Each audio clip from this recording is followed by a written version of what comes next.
الحمدللہ رب العالمین اصلی و اسلم علی من بعث رحمۃ للعالمین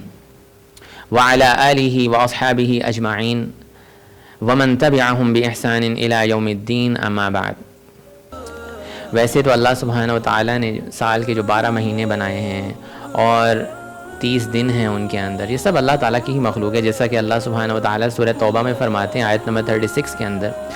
ان عدت الشہور عند اللہ 12 شہرا فی کتاب اللہ یوم خلق السماوات والارض منها 4 حرم،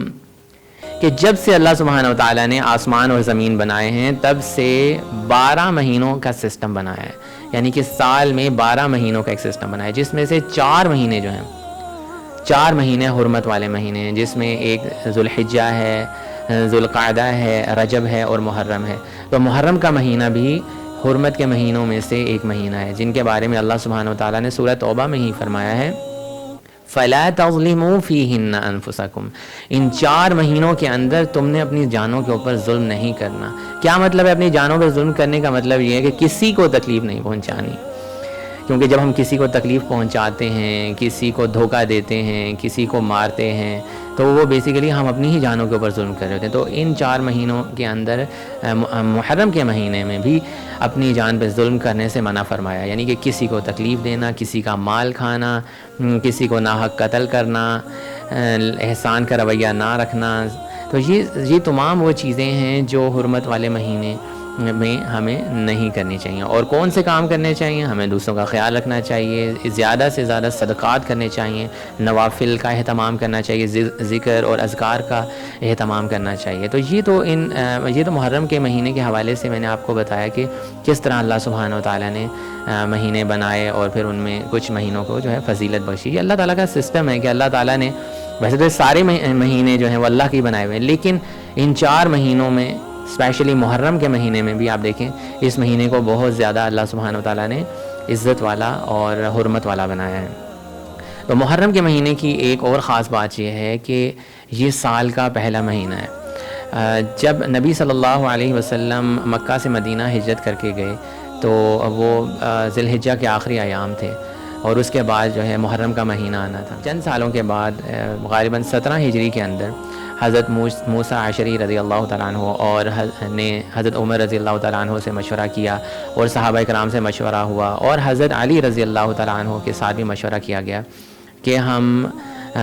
ہجرت، اپنا جو اسلامی کیلنڈر ہے اس کا آغاز جو ہے وہ ہجرت کے بعد سے کر دیتے ہیں۔ تو ہوا یہی تھا کہ جو پہلا مہینہ، یعنی کہ مدینہ ہجرت کرنے کے بعد جو پہلا مہینہ تھا وہ محرم کا مہینہ تھا، تو اسی کو اسلامی سن کی ابتدا قرار دیا گیا، اور وہیں سے ہی ہجری کیلنڈر جو ہے وہ سٹارٹ ہوا۔ تو محرم کا مہینہ ایسا مہینہ ہے جو سال کا پہلا مہینہ ہے، اور یہ ہمیں دعوت دیتا ہے کہ ہم یہ سوچیں کہ ہم نے پچھلے سال میں کیا کیا۔ اصل جو سوچنے اور سمجھنے کی بات ہے، جو مقصد کی بات ہے، وہ یہ ہے کہ ہم اس چیز کا اہتمام کریں اور کچھ ٹائم اپنے ساتھ سپینڈ کریں، اور یہ سوچیں کہ جو پچھلا سال گزرا اس میں کون سے کام مجھے کرنے چاہیے تھے جو میں نے نہیں کیے، اور میں نے کون سے برے کام کیے، اپنے نامہ اعمال میں کیا کیا برائیاں اکٹھی کی ہیں، اور ان سے مجھے کس طرح سے اب بچنا ہے۔ نئے آنے والے سال کی پلاننگ کی جائے کہ آنے والے، کیونکہ جو بھی عمل ہم کر رہے ہیں اس کے ہم نے جواب دے ہونا ہے، جیسا کہ نبی صلی اللہ علیہ وسلم کی ایک بہت ہی خوبصورت حدیث ہے ترمذی کی، جس میں نبی صلی اللہ علیہ وسلم نے فرمایا کہ انسان کے پاؤں قیامت والے دن سرک نہیں سکیں گے، ہل نہیں سکے گا انسان اپنی جگہ سے جب تک کہ 5 چیزوں کا وہ جواب نہ دے دے۔ 5 چیزوں کے بارے میں اس سے پوچھا جائے گا، تو نے اپنی زندگی کہاں گزاری، تم اپنی زندگی میں کیا کرتا رہا، تو نے اپنی جوانی کو کہاں گزارا، جوانی جب تیرے اندر طاقت تھی، ہمت تھی، اس طاقت کو، ہمت کو، وقت کو، ان سکلز کو، ان ابیلٹیز کو تو کہاں استعمال کرتا رہا، تو اپنے علم کو کہاں پہ استعمال کرتا رہا۔ اللہ تعالیٰ یہ سوال کریں گے تو نے اپنی زندگی کو کہاں گزارا، تو نے اپنی جوانی کو کہاں گزارا، یہ مال تو نے جو کمایا تو کہاں سے کمایا،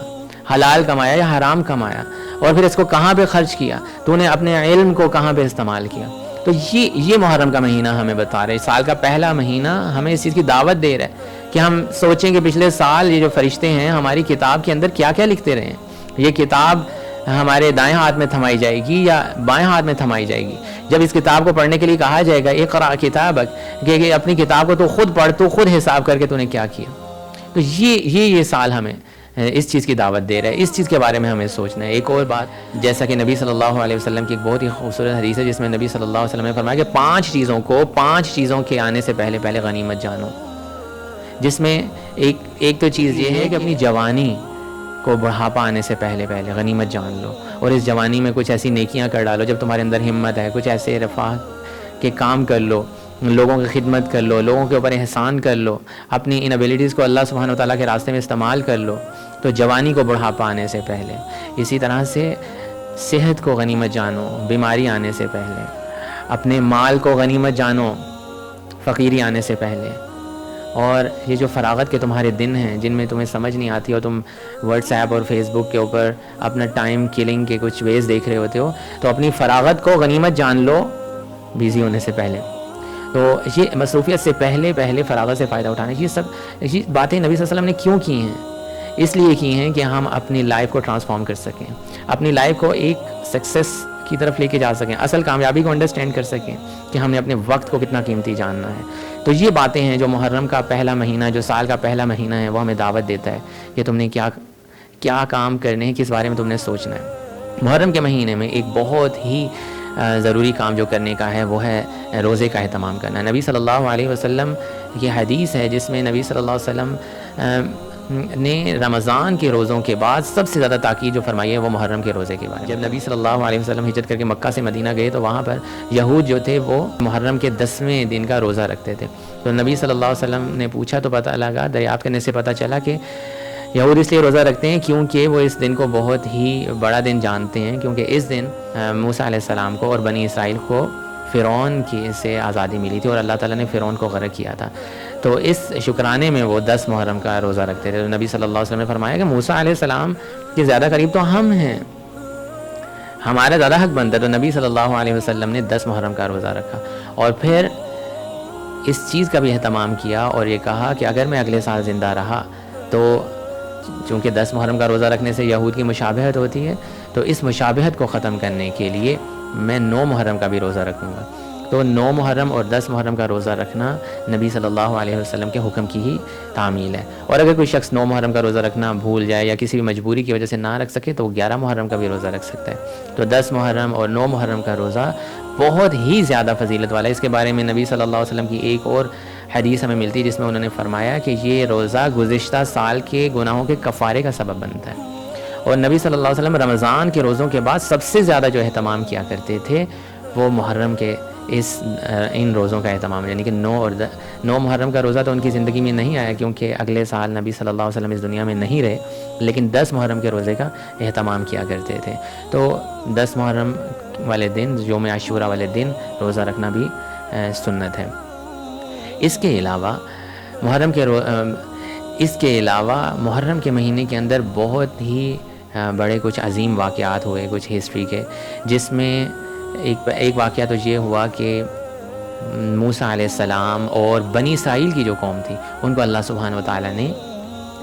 آزادی دی اور فرعون کو غرق کیا۔